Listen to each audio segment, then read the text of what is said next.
Welcome viewers. आज का topic हमारा है इंडक्शन हार्डनिंग। इंडक्शन हार्डनिंग में हम सरफेस को हार्ड करेंगे, लेकिन सिर्फ प्रोसेस डिफरेंट है। इंडक्शन हार्डनिंग में क्या होगा, सरफेस जो हार्ड होगा वो आपको इलेक्ट्रोमैग्नेटिक इंडक्शन के थ्रू होगा। ठीक है, 1 मिनट। तो ये इलेक्ट्रोमैग्नेटिक इंडक्शन के थ्रू सरफेस को हार्ड करना है। तो सबसे पहले जो भी स्पेसिफिक है उसको क्या करते हैं, हम लोग एक इंडक्शन कॉइल के अंदर इसे प्लेस करते हैं। लेकिन हाँ, सबसे पहले क्वेश्चन राइज होता है कि इसे हम किस पर अप्लाई करेंगे। तो ये होगा हमारा steel rod and medium carbon steel. इस दो पर अप्लाई करेंगे, मीडियम कार्बन स्टील पर और एलॉय स्टील पे। तो जैसा कि मैंने कहा कि वर्किंग कैसे करना है, इसे अप्लाई कैसे करना है, इसे हार्ड कैसे करना है। ठीक है, तो ये हमारा वर्कपीस है जो आप व्हाइट की तरह यहाँ पे देख रहे हो। ये वर्कपीस है, इसे मैंने इंडक्शन कॉइल के अंदर प्लेस किया। लेकिन हाँ, याद रखना है कि इंडक्शन कॉइल से ये कनेक्ट नहीं होना चाहिए, कॉन्टेक्ट मतलब दोनों एक दूसरे से कॉन्टेक्ट नहीं होना चाहिए, बीच में गैप होना चाहिए। ठीक है, तो अब क्या होगा, जब हम इंडक्शन कॉइल से इसे के अंदर प्लेस किए, पावर सप्लाई के थ्रू करंट को प्रोड्यूस करेंगे इंडक्शन कॉइल में। ये जो आप देख रहे हो ये हमारा इंडक्शन कॉइल है। ये इंडक्शन कॉइल है। इस इंडक्शन कॉइल में आप देख रहे हो कि ये जो है, मैंने यहाँ पे एरो बनाया हुआ है, ये करंट के डायरेक्शन को शो कर रहा है। तो ये current in coil, current in coil. ठीक है, जब इंडक्शन कॉइल के अंदर करंट फ्लो करेगा तो क्या होगा, मैग्नेटिक फील्ड जनरेट होगा। सेम मैग्नेटिक फील्ड क्या करेगा, जनरेट करने के बाद ये सरफेस पे एडी करंट को प्रोड्यूस करता है और एडी करंट हिस्टेरिस लॉस के थ्रू इस सरफेस को हीट करेगा। मैं फिर से एक बार आपको इस प्रोसेस को रिपीट कर दे रही हूँ। ये मैंने स्पेसिमेन लिया जिसे हीट करना है। ठीक है, इसके सरफेस को हीट करना है क्योंकि हीट के थ्रू हम इसे हार्ड करेंगे। और इसका जो टेंशन मीडियम होगा वो वाटर होगा।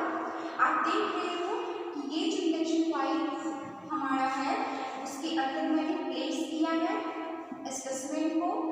इस स्पेसिमेन यानी जो भी वर्कपीस है आपको प्लेस करने के बाद आप इस पे पावर सप्लाई के थ्रू करंट को फ्लो करवाते हो कॉइल में। इंडक्शन कॉइल, इंडक्शन कॉइल में जो करंट फ्लो करता है, मैंने लिखा यहाँ पर करंट इन कॉइल। अब ये कॉइल जब करंट फ्लो होगा तो क्या होगा, सबसे पहले ये मैग्नेटिक फील्ड को प्रोड्यूस करेगा।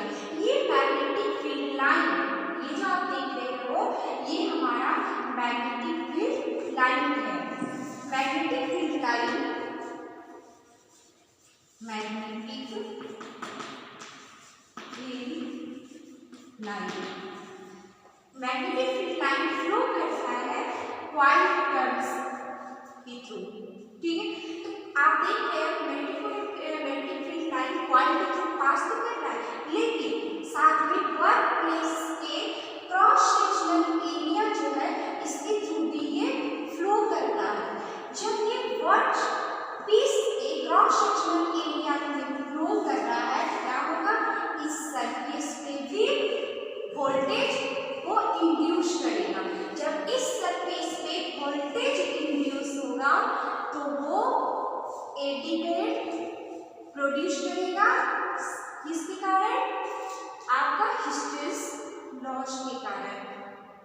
और एडी करंट प्रोड्यूस होने से वो सरफेस पे क्या करेगा, सरफेस को हीट करेगा। ये जान लीजिएगा, करंट जो होता है जब पास कर रहा है हमारा वो एक सरफेस फेनोमेना है, दैट मींस सिर्फ सरफेस पे फ्लो हो रहा है तो सिर्फ सरफेस को हीट करेगा, ना कि अंदर के पार्ट्स को।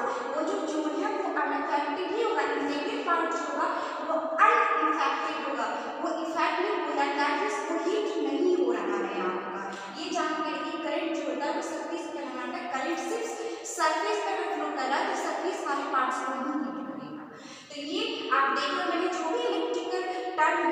Eddy current, hysteresis, flush, induction, coil, ये सारे कुछ आप first year basic electrical engineering में भी पढ़ चुके होंगे, +2 में भी फिजिक्स में पढ़ चुके होंगे। तो मुझे नहीं लगता कि मुझे यहाँ पर डिस्कशन करना चाहिए इस चीज को, ठीक है।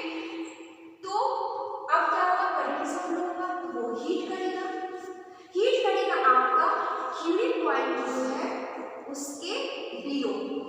अब आप पूछोगे क्यूरिंग पॉइंट टेम्परेचर क्या है, तो क्यूरिंग पॉइंट टेम्परेचर वैसा टेम्परेचर है जहां पर मैग्नेटिक प्रॉपर्टी जो है वो नॉन मैग्नेटिक प्रॉपर्टीज में कन्वर्ट होता है। तो आपको याद रखना है क्यूरिंग पॉइंट से बिलो टेम्परेचर पे ये हीट हो रहा है। और साथ में जैसे ही सरफेस हीट होगा क्या होगा, वाटर जेट जो है यानी वाटर स्प्रिंकल, वो जो मैंने बगल में बनाया है, ठीक है, उसका भी मूवमेंट देखिए इधर ही है, कॉइल इधर मूव करिए, लेकिन साथ में आप इस सरफेस को अगर हीट करते जा रहे हो साथ में वो उसे कूल भी करते जा रहे हैं। तो आप देख रहे हो जब हीट हो रहा है तो क्या हो रहा है, ऑस्टेनाइट सरफेस पे, और जैसे ही आप उसे कूल करोगे तो क्या हो जाएगा वो, यानी मार्टिन साइट में कन्वर्ट होगा, ठीक है। यानी ऑस्टेनाइट जो है वो आपके सरफेस पे, ये जो हमारा सरफेस है इस सरफेस में यानी मार्टिन साइट पास करने के बाद मार्टिन साइट होगा, यानी ये ऑस्टेनाइट जो है वो कन्वर्ट होगा मार्टिन साइट में कूलिंग करने के बाद, ठीक है। उसके बाद आप क्या करोगे, टैंपिंग करोगे। टैंपिंग क्यों करोगे, क्योंकि इसके साइज पर, इसके साइज जो है यानी दैट मींस इसकी ग्रीन साइज को डिफाइन करोगे, वे रेजिस्टेंस डेवलप करोगे, तो इसकी टैंपिंग करना होगा। टैंपिंग का हार्ड नेचर होगा वो, सॉरी टैंपिंग के बाद जो हार्ड नेचर होगा वो मार्टिन साइड से क्या होगा, वो वीक होगा, यानी उसके बिटरनेस को वो कम करेगा, ठीक है। तो मैं प्रिंसिपल बता रही हूँ यहाँ पे, क्योंकि छोटे छोटे वर्क प्रोसेस, मैंने जो वर्क प्रोसेस आपको बताया उसके छोटे छोटे पार्ट्स करके मुझे याद रखने के लिए आप लोगों को एक छोटा समरी मैं लिखती हूँ यहाँ पे पॉइंट वाइज, ठीक है। इसे आप वीडियो पॉज करके भी आप एक बार पढ़ सकते हो, आपको रिमाइंड हो जाएगा, या फिर मैं जो पीछे बोल चुकी हूँ वो भी आप लिख सकते हो, ठीक है। तो फर्स्ट जो है पावर सप्लाई डिलीवर करेंट, आप देख रहे हो पावर सप्लाई डिलीवर करेंट, यानी कॉइल में आपको करंट है, यानी current in coil, first next coil current generating magnetic field, coil current जो फ्लो हुआ ये क्या किया, आपको मैग्नेटिक फील्ड को जनरेट किया। मैग्नेटिक फील्ड आपको बता चुके हैं कि हमेशा क्या होगा, कॉइल करंट के अराउंड ही वो फ्लो करेगा मैग्नेटिक फील्ड लाइन, और मैग्नेटिक फील्ड लाइन अगर ये कॉइल करंट के थ्रू फ्लो करेगा तो क्या होगा, ये जो पार्ट्स है इसकी क्रॉस सेक्शनल एरिया से ये फ्लो करेगा मैग्नेटिक फील्ड लाइन, याद रखिए। Next magnetic field induced voltage in part, अगर ये फ्लो हो रहा है magnetic field line cross sectional area से, क्या होगा, इस पार्ट में वोल्टेज इंड्यूस करेगा, ठीक है। वोल्टेज इंड्यूस करेगा तो क्या होगा, इंड्यूस वोल्टेज क्रिएट करेगा, तो इस पार्ट में वोल्टेज फ्लो हो रहा है तो वो क्या इंड्यूस करेगा, करंट। आप करंट का डायरेक्शन देखो, आप देखिए करंट जो कॉइल में था वो डाउनवर्ड है डायरेक्शन, जबकि इसका जो है अपवर्ड डायरेक्शन जो पार्ट में, यानी एक दूसरे का अपोजिट डायरेक्शन, करंट कॉइल में जो फ्लो हो रहा है करंट और जो पार्ट में फ्लो हो रहा है यानी वर्क पीस में, दोनों का डायरेक्शन अपोजिट होगा, ठीक है।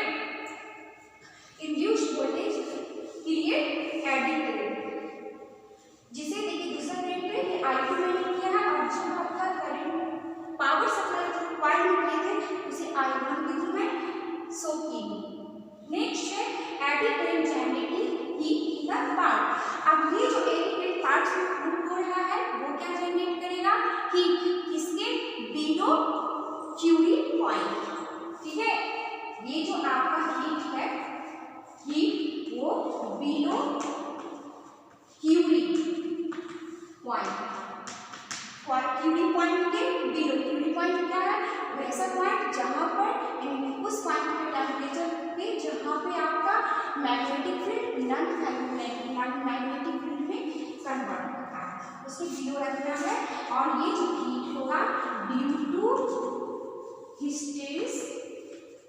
Hysteresis loss. ठीक है, मैं यहाँ पर आपको क्लियर कर दे रही हूँ, अगर ये विजिबल नहीं है तो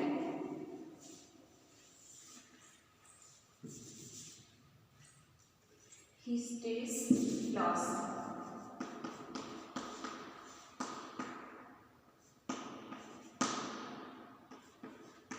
लॉस से हीट प्रोड्यूस होगा, और जब ये हीट प्रोड्यूस होगा सिर्फ वाटर स्पेक्ट्रम जो है हमारा इसी डायरेक्शन मूव करेगा और उसे क्वेंच करेगा तो हार्ड ऑस्टिनाइन वाटर साइड में कन्वर्ट होगा। नेक्स्ट हमारा है कि एप्लीकेशन क्या होगा इसका, गियर, शाफ्ट और स्प्रिंग पर हम इसे यूज करते हैं। Thank you.